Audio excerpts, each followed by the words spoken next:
आम्ही जे लोकसभेच्या वेळेला म्हणत होतो की यांना संविधान बदलायचंय, संविधान बदलायचंय, दुर्दैव असं की संसदेमध्ये चर्चा ही संविधानावरतीच सुरू आहे. संविधानाला आता 75 आपल्या स्वातंत्र्याला 75 वर्ष झाली आणि त्यानिमित्ताने संविधानावरती चर्चा सुरू असताना आपल्या स्वातंत्र्याला 75 वर्ष झाली आणि त्यानिमित्ताने संविधानावरती चर्चा सुरू असताना ज्यांनी संविधान आपल्याला दिलं त्या आंबेडकरांबद्दल, बाबासाहेबांबद्दल, आपल्या महामानवाबद्दल अमित शहा सारखा एखादा माणूस एवढ्या उद्दामपणाने आणि तुच्छतेने बोलू कसा काही शकतो याचं उत्तर मिळालं पाहिजे. नाहीतर भारतीय जनता पक्षाला सत्तेवरती राहण्याचा अधिकार नाही. घटनाकर्त्यांचा अपमान करणाऱ्याला जर का ते अभय देणार असतील तर मला असं वाटतं मोदींनी सुद्धा सत्तेवरती राहता कामा नये.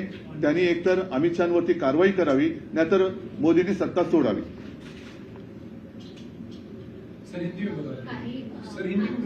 एक मराठी पहिले पुरा करतो.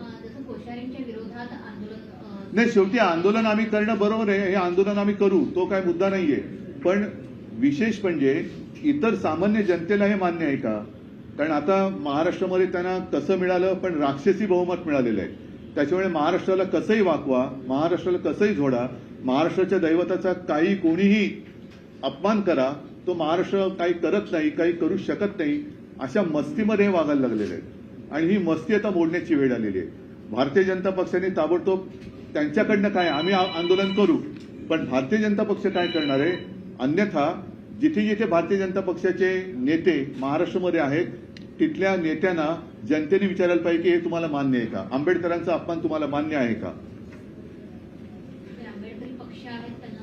मी सगळ्यांनाच म्हणतो, आंबेडकर त्यावेळेला एका पक्षाचे नव्हते.